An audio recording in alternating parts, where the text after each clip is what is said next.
আপনি যারা প্রশ্ন করবেন হয় আমাকে ভাইয়া বলতে পারেন অথবা আমাকে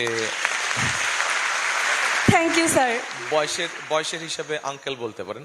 তবে আঙ্কেলটা শুনতে খুব একটা পছন্দ করবো না, ভাইয়া বলে ভালো লাগবে। আসসালামু আলাইকুম স্যার, আমি তাসনুবা তাসরিন। আমি পড়াশোনা করছি চট্টগ্রাম বিশ্ববিদ্যালয়ে ব্যবস্থাপনা বিভাগে চতুর্থ বর্ষে। একটু পজ দেই। আপনার যারা প্রশ্ন করবেন হয় আমাকে ভাইয়া বলতে পারেন অথবা আমাকে থ্যাংক ইউ স্যার। বয়সের হিসাবে আঙ্কেল বলতে পারেন। তবে আঙ্কেলটা শুনতে খুব একটা পছন্দ করবো না, ভাইয়া বলে ভালো লাগবে। আচ্ছা, ধন্যবাদ। আচ্ছা ভাইয়া, 2020 সালে করোনা টাইমে আমি মাশরুম বিজনেস শুরু করেছিলাম আমার ফ্যামিলিতে, কিন্তু মূলধন স্বল্পতার কারণে আমরা দীর্ঘদিন চালিয়ে যেতে পারি নাই। আমার মতো হাজারো তরুণ আছে যারা শুধুমাত্র জামানতবিহীন যে ঋণের ব্যবস্থা, সেটাতে কিন্তু খুবই জটিলতা, যেটা আমরা বইতে পড়ি, বাট বাস্তবতাটা ভিন্ন। কারোই কিন্তু জমি বা ওরকম থাকে না যে যেটা জমা দিয়ে জামানত যুক্ত ঋণ নিবে।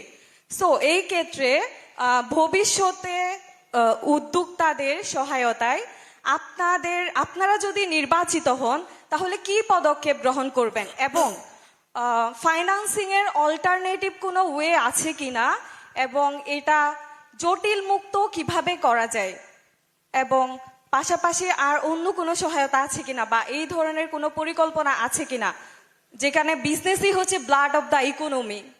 Thank you so much. Thank you. দেখুন, আপনি যে উদ্যোগের কথা বলেছেন, যেটা আপনারা কোভিড সময় নিয়েছেন, বাংলাদেশে এরকম বহু ছোট ছোট উদ্যোক্তা আছে। আমাদের যেটা পরিকল্পনার মধ্যে আছে, হ্যাঁ, আমাদের দেশে ব্যাংক লোনের ক্ষেত্রে অনেক ডিফিকাল্টিজ আছে। খুব সহজে যে ব্যাংক লোন পাওয়া যায়, নট দ্যাট। আমরা জিনিসটাকে ইজি করতে চাইছি।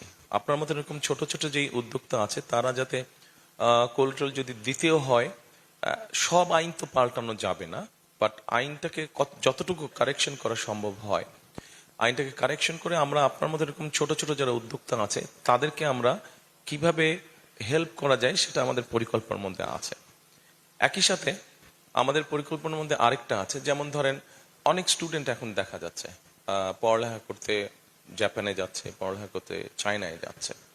আমাদের একটা চিন্তা ভাবনা আছে যে অনেক সময় অনেকে যেতে পারে না, তার হয়তো ভিসা ফিস অথবা তার প্লেনের টিকিট এটা এনা ফ্যামিলি সাপোর্ট দিতে পারে না। আমরা এখানে একটা চিন্তা ভাবনা করছি যে এরকম যারা আপনি যেরকম ছোট উদ্যোক্তা, আপনি যেরকম সাপোর্ট চাচ্ছেন, ঠিক একইভাবে যারা পড়ালেখা করতে যেতে চাচ্ছে তাদেরকে স্টুডেন্ট লোন নামে কোন লোন দেওয়া যায় কিনা, এটা আমাদের একটা চিন্তা ভাবনার মধ্যে আছে।